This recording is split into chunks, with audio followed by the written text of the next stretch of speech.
इंदौर के एमआईजी थाना क्षेत्र में रहने वाली मेघा गौड़ की मृत्यु संदिग्ध परिस्थितियों में 25 नवंबर 2020 को हो गई थी।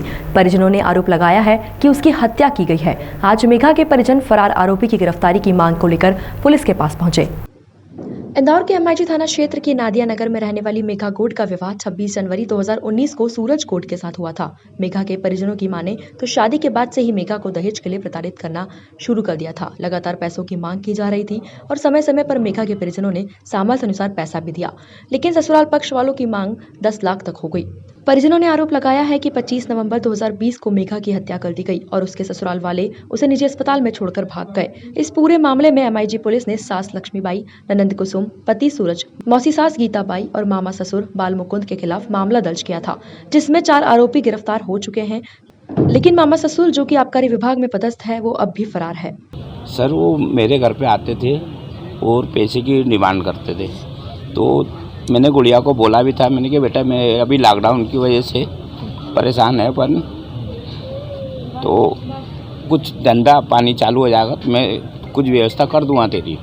कितने लाख रुपए तक की? 10 लाख रुपए की डिमांड थी। अच्छा, क्या काय के लिए डिमांड करते थे वो उनके पास शादी में कर्जा करा था या क्या करा था ये हमें तो नहीं मालूम सर, पर वो 10 लाख रुपए मांगते थे हमसे।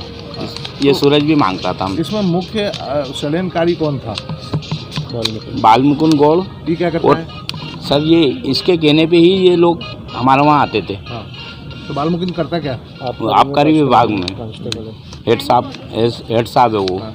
तो अभी जिन 3-4 लोग गिरफ्तारी हुई इसमें बाल मुकुंद गिरफ्तार है? नहीं सर। क्यों नहीं गिरफ्तार हुआ अभी तक? सर वो अब प्रशासन बताएगी सर उस क्यों गिरफ्तार नहीं हो रहा। हमने एड्रेस तक दे दिया उस पुलिस को। बड़ौदा में है वो, 2 एसपी साहब ने दिया है अभी। ये 2 जने पूरी नहीं तो बाल मुकुंद बोलता क्या कि मेरी बहुत फेंक पा के? हाँ क्या ये तो बोलते ही है सर वो कि मेरी बहुत फेंक आ गए, मेरा कुछ नहीं बिगाड़ सकता, तो मेरे पास पैसे की भी ताकत है जी।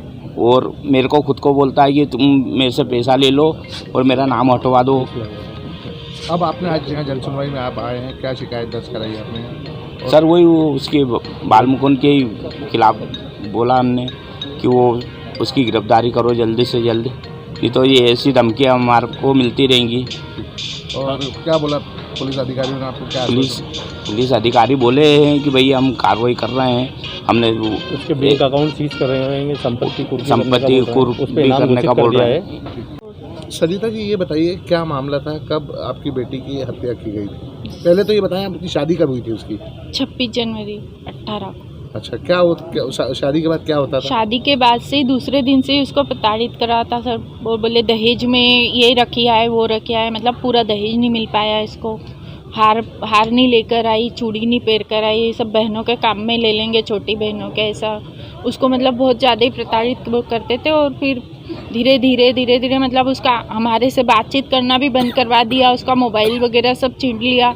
उसको मतलब इतना वो करते थे कि हम लोग उससे मिल ही नहीं पाए, बिल्कुल बात हमसे 6-6 महीने उसकी बात नहीं हुई है सर। और फिर उसके बाद में उसको जैसे तैसे मतलब भेजना कभी शुरू भी किया, तो फिर उसको बोला कि कभी जाओ 10,000 ले आओ, कभी 5,000 ले आओ, कभी ऐसा कर लो। फिर तो अब तो 10 लाख के दहेज, मतलब 10 लाख का सीधे मांग रहे थे। क्या करता था उसका पति? क्या करता था? कुछ भी नहीं करता था सर, हमको धोखा देके उससे शादी हुई थी। कौन